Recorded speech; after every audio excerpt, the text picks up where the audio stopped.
Muito bem, pessoal! A partir deste vídeo vamos estudar a Lei Orgânica aqui do município de Salvador do Sul. A Lei Orgânica é a principal lei que todo município tem. Cada município tem a sua lei orgânica.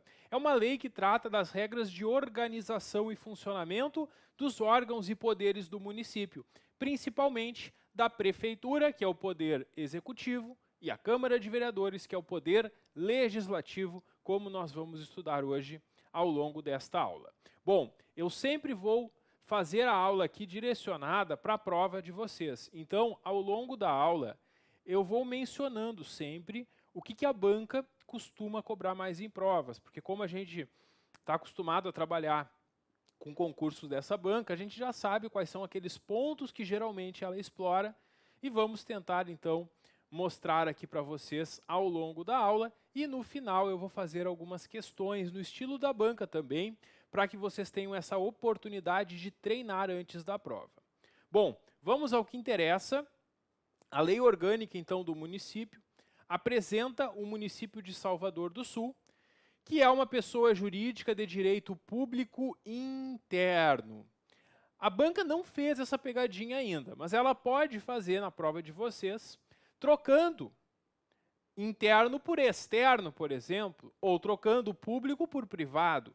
Então não esquece que o município é pessoa de direito público e não privado, e interno e não externo. Essas são pegadinhas que a banca pode fazer na prova. E o município tem autonomia. Todos os municípios têm a sua autonomia política, administrativa, financeira e legislativa, nos termos das constituições e desta lei orgânica.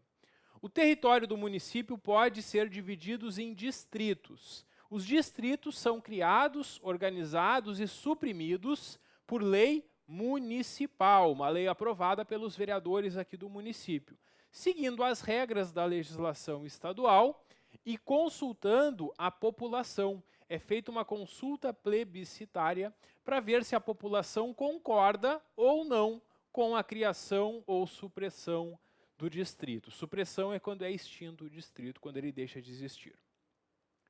A sede do município dá o nome do município e tem categoria de cidade, e o distrito é a categoria de vila. O município, claro, integra a divisão administrativa do estado. Esses dois artigos aqui são muito pouco prováveis em prova, nunca vi a banca perguntar sobre eles, então neles eu não me preocuparia muito aqui em memorizar. Bens do município é tudo que pertence ao município, coisas móveis e imóveis, direitos e ações. E o município também tem direito à participação daqueles royalties, né, por exploração de petróleo ou gás natural, ou ainda de recursos hídricos para fins de energia elétrica e outros recursos naturais do seu território.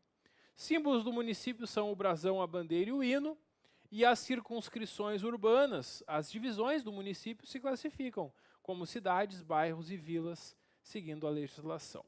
Bom, nessa primeira parte, o que tem de mais importante é saber a regra dos distritos, que são criados, suprimidos por lei municipal após consulta plebiscitária à população.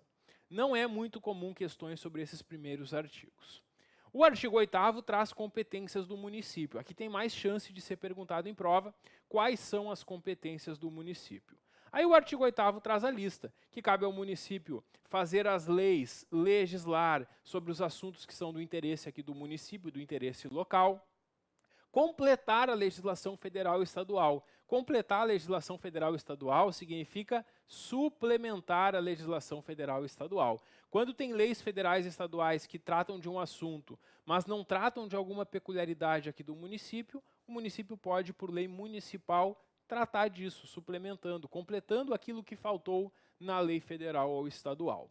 O município também institui e arrecada os seus tributos, e hoje nós vamos conhecer quais são os tributos do município, isso que a banca também gosta de perguntar em prova. O município pode criar, organizar e suprimir distritos por lei municipal, como a gente já viu.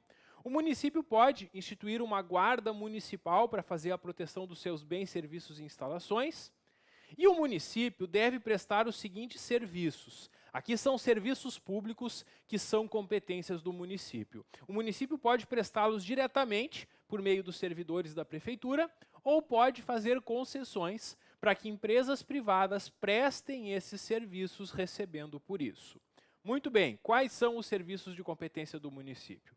Transporte coletivo urbano intermunicipal, abastecimento de água e esgoto sanitário, mercados, feiras e matadouros locais, os cemitérios e serviços funerários, a iluminação pública e a limpeza pública, incluindo a coleta de lixo e o destino final que vai ser dado ao lixo.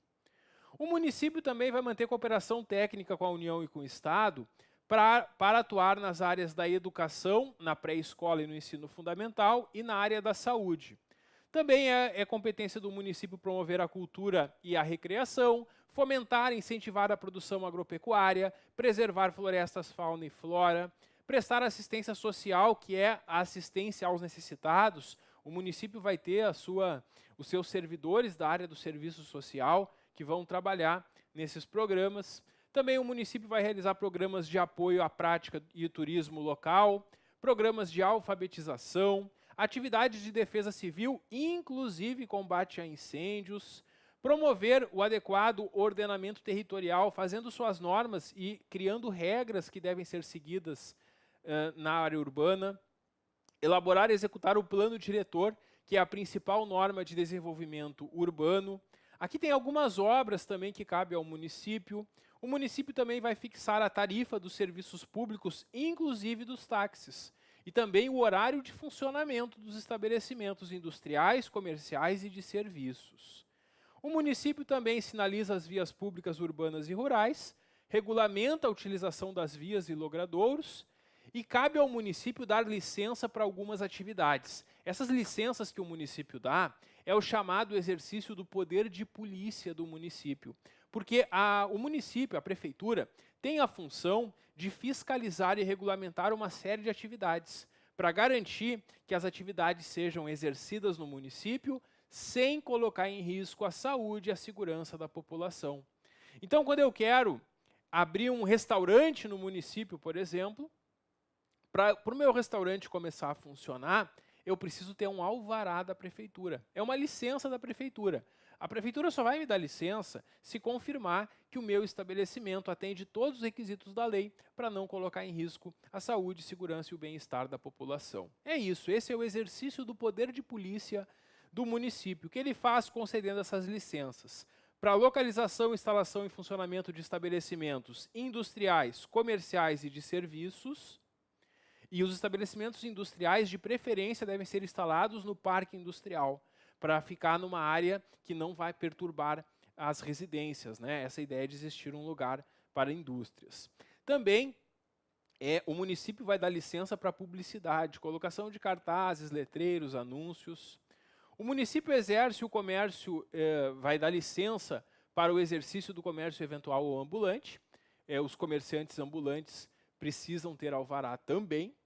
O município vai licenciar que se realizem jogos, espetáculos e divertimentos públicos e também serviços de táxi, desde que exerça realmente essa atividade quem está solicitando. Bom, então é isso, pessoal. Essas são competências do município que podem também aparecer na nossa prova. Agora a gente vem conhecer aqui o governo municipal, e quando a gente fala em governo municipal, a gente vai falar em dois poderes: legislativo, que é a Câmara de Vereadores, e executivo, que é a Prefeitura. Sempre que a gente fala em poderes, a gente lembra lá da Constituição Federal, porque lá na Constituição diz que tem 3 poderes, não é? Sim, a União e o Estado do Rio Grande do Sul possuem 3 poderes: o legislativo, o executivo e o judiciário. Os municípios não possuem poder judiciário. O poder judiciário ou é estadual ou é federal, nunca é municipal. Então, numa questão de prova sobre a Constituição Federal, eles vão dar como correta dizer que são 3 poderes, porque aí está falando em poderes do Estado ou da União. Agora, numa questão da tua prova sobre a lei orgânica aqui de Salvador do Sul, só vai estar correto afirmar que são 2 poderes independentes entre si, o legislativo e o executivo. Se a banca afirmar que o poder judiciário é um dos poderes do município, está errado, é pegadinha da banca. Poder Legislativo, então, é a Câmara Municipal, vamos conversar sobre eles a partir deste capítulo, e depois que a gente estudar tudo sobre o Legislativo, a gente vai estudar o Executivo. Aqui no Legislativo, a gente tem que ele é exercido pela Câmara, que é composta de vereadores, eleitos dentre cidadãos maiores de 18 anos, por um mandato de 4 anos. Aqui no município tem 9 vereadores, e a lei estabelece que enquanto o município não tiver mais de 20 mil habitantes, o número de vereadores vai continuar sendo 9. Se um município ultrapassar os 20 mil habitantes, vai abrir uma vaga para cada 20 mil habitantes seguintes.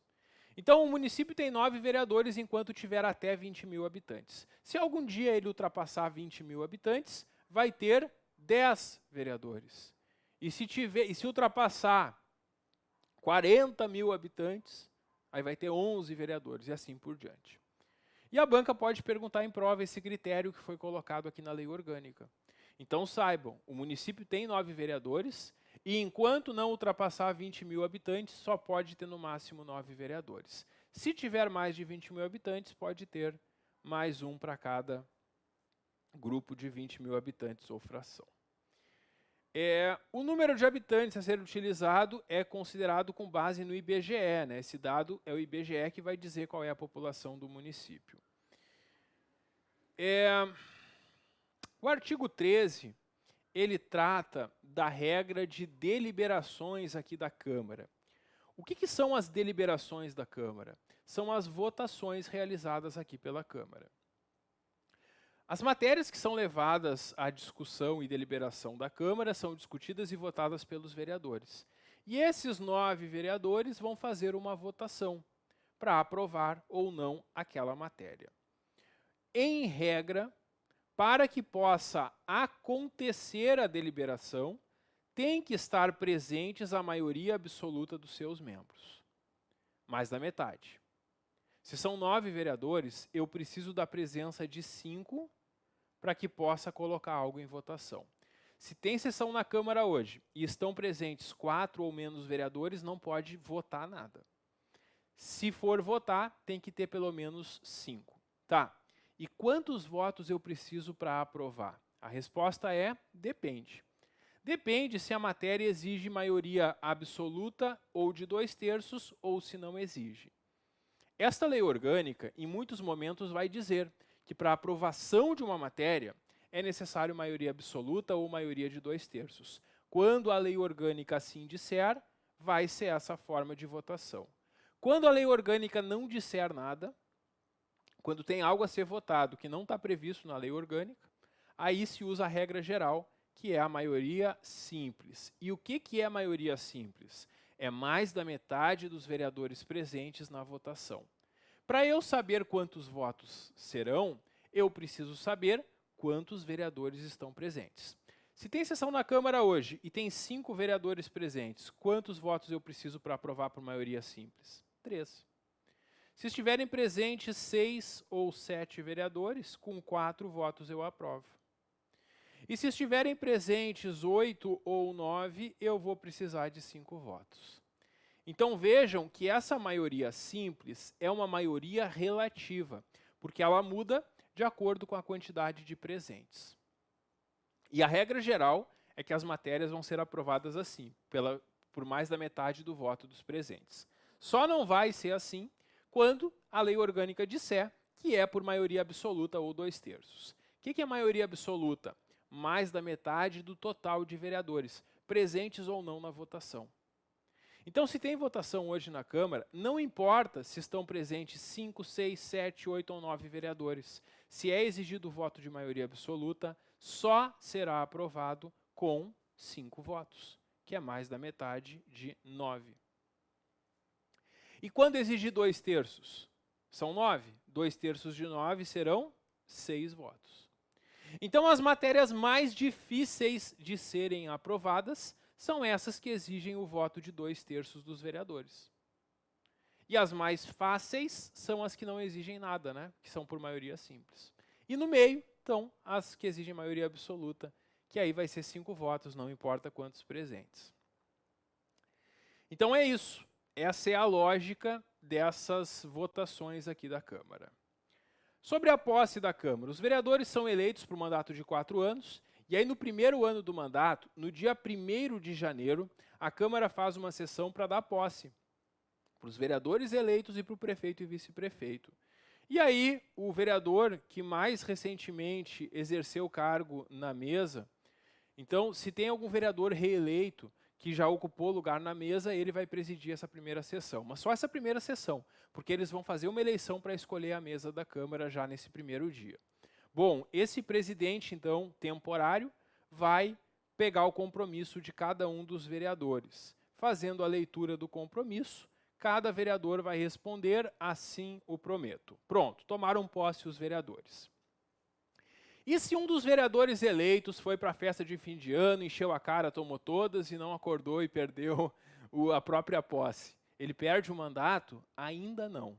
Mas ele tem o prazo de 15 dias para aparecer. Se um vereador não aparece no dia 1º de janeiro, ele tem 15 dias para aparecer.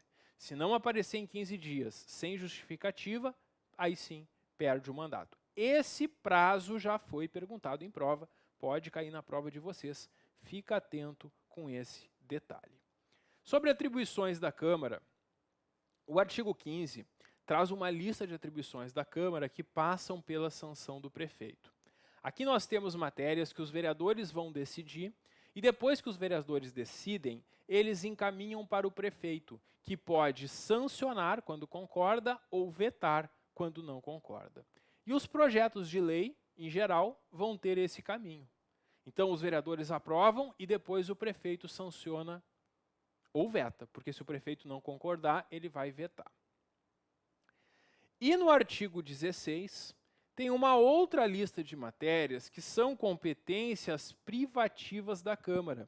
Qual é a diferença do artigo 15 para o artigo 16? Aqui no artigo 16, estão matérias que são competências somente da Câmara. A Câmara decide, ponto final.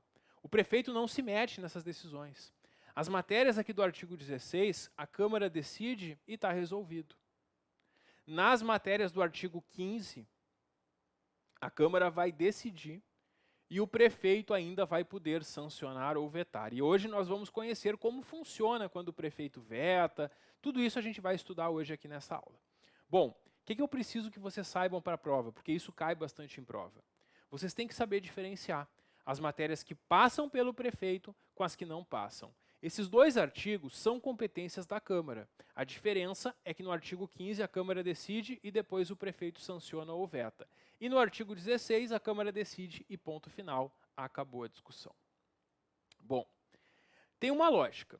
Aqui nas matérias que passam pelo prefeito são os principais assuntos da administração do município, que envolvem diretamente tudo que o prefeito vai fazer. Então, assuntos de interesse local que envolvem saúde, assistência pública, assistência às pessoas com deficiência, proteção de documentos, obras e outros bens de valor artístico e cultural, impedir a descredição de obras de arte, meios de acesso à cultura, educação e ciência, proteção ambiental, incentivo à indústria e comércio, fomento da agropecuária, construções de moradias, combate à causa de pobreza, registro, acompanhamento e fiscalização dos direitos de uso de recursos do território do município, política de educação para o trânsito, cooperação com o governo federal e estadual buscando o bem-estar da população, uso e armazenamento de agrotóxicos e políticas públicas do município. Todos esses assuntos são leis que são aprovadas pela Câmara e vão para o prefeito sancionar ou vetar. Também o que envolve os recursos públicos, o dinheiro do município, tributos do município, as normas orçamentárias, a concessão de empréstimos e obtenção de empréstimos, concessão de auxílios e subvenções, quando o município dá auxílios para entidades assistenciais funcionarem, o dinheiro público também tramitando, os serviços públicos, regras sobre serviços públicos, tudo que é regra sobre bens do município, também para o município poder comprar, vender, doar um bem, vai precisar de autorização da Câmara, e isso passa pelo prefeito. A criação e supressão dos distritos, a criação de cargos na prefeitura e a remuneração dos servidores, o plano diretor do município, mudar o nome das ruas, das vias e logradouros públicos, lei sobre a guarda municipal e, mais uma vez, serviços públicos. Esses principais assuntos aqui do município são matérias que a Câmara aprova e encaminha para o prefeito, que pode sancionar ou vetar. Por outro lado, no artigo 16, estão as matérias que cabem privativamente à Câmara. Nessas matérias o prefeito não se mete. Que matérias são essas? Ou a Câmara está cuidando do seu funcionamento interno, ou ela está fiscalizando o prefeito. E quando a Câmara cuida do seu funcionamento interno em razão da independência dos poderes, o prefeito não se mete. E quando a Câmara está fiscalizando o próprio prefeito, não cabe a ele concordar ou não. E é isso que nós vamos encontrar principalmente aqui no artigo 16. Então a Câmara vai eleger a sua mesa, os vereadores entre si vão eleger, um vereador vai ser o presidente, outro vai ser o vice-presidente e outro vai ser o secretário da Câmara. Essa é a mesa da Câmara. A Câmara vai elaborar o seu regimento interno, que é a norma que tem as principais regras de funcionamento da Câmara. É uma norma interna, o prefeito não se mete nela também. A Câmara vai fixar a remuneração de todos os políticos, prefeito, vice e dos próprios vereadores, para o mandato seguinte. A Câmara exerce, com apoio do Tribunal de Contas, a fiscalização das contas do município. E quando a Câmara está fiscalizando as contas do município, o prefeito não vai se meter na decisão final, né? E a Câmara julga, então, as contas anuais do município. Sempre que o prefeito faz por decreto algo que precisa de lei, ele está exorbitando, ele está saindo do seu poder regulamentar. E, nesse caso, a Câmara pode sustar, suspender, tirar o efeito dos atos do prefeito que não podem ser feitos por decreto, que precisam de lei. A Câmara também vai dispor sobre o seu funcionamento interno. A Câmara vai decidir quais são os seus órgãos, quais são os cargos que existem, remuneração dos servidores, tudo isso está aqui nesse inciso 7. Quando o prefeito for se ausentar do município, por mais de 7 dias dentro do país, ou por 1 dia para o exterior, tem que pedir autorização para a Câmara. Se a Câmara quiser temporariamente mudar a sua sede, a Câmara também fiscaliza e controla diretamente atos da Prefeitura, faz a tomada de contas do prefeito se ele não apresentar em 60 dias. A Câmara, no seu funcionamento interno, processa e julga os seus próprios vereadores, e o prefeito também não participa dessa decisão. Se a Câmara entender que deve que está sendo cometido um crime por alguma autoridade, pelo prefeito, vice-prefeito ou secretário, a Câmara vai denunciar isso ao Ministério Público, ao Procurador-Geral de Justiça, que é o chefe do Ministério Público Estadual. Para a Câmara apresentar uma denúncia, é necessária a aprovação de 2/3 dos vereadores. Aí a Câmara apresenta uma denúncia para que o Ministério Público tome providências para penalizar quem cometeu o crime. Também é competência da Câmara dar posse ao prefeito e ao vice-prefeito, assim como receber a renúncia deles, conceder licenças para o prefeito, vice e vereadores, criar comissões especiais de inquérito, que a gente chama popularmente de CPI. Uma CPI é criada mediante requerimento assinado por 1/3 dos vereadores para fazer uma investigação sobre algum fato determinado. Também é competência da Câmara convocar secretários ou outras autoridades para prestar informações. A Câmara também pode solicitar informações diretamente para o prefeito. A Câmara autoriza e convoca plebiscito, decide sobre a perda de mandato de vereador pelo voto de maioria absoluta dos vereadores. E a Câmara também, na sua competência privativa, concede títulos honoríficos, homenagens a pessoas que tenham prestado serviços ao município. Aqui é aprovado pelo voto de maioria de 2/3 dos vereadores. E aí, pessoal, vocês têm que cuidar então, porque na hora da prova, a banca poderá misturar as matérias que passam pelo prefeito, que são as do artigo 15, que passam pela sanção dele, com essas privativas da Câmara que não passam. Além da leitura e revisão, tem essa lógica que eu falei, né? Quando a Câmara cuida do seu funcionamento interno, está fiscalizando a Prefeitura, é competência privativa. Aqui ainda a gente tem que quando a Câmara solicitar para os órgãos da Prefeitura que encaminhem documentos ou informações, O prazo que eles têm é de 30 dias, podendo ser prorrogado por mais 30. E a banca já perguntou em prova esse prazo. Então saiba, sempre que a Câmara pede alguma informação para a Prefeitura, deve ser dada em 30 dias, prazo que pode ser prorrogado por igual período, devidamente justificado. Sobre o exame das contas municipais, as contas do município ficam à disposição dos cidadãos. Qualquer um pode ir lá, olhar e questionar as contas do município. Todo ano elas ficam durante 60 dias à disposição, a partir do dia 15 de abril de cada ano. Aqui tem duas coisas que podem aparecer na prova. A banca pode perguntar durante quanto tempo as contas ficam lá disponíveis, ou ela pode perguntar a partir de qual dia. Então, memoriza.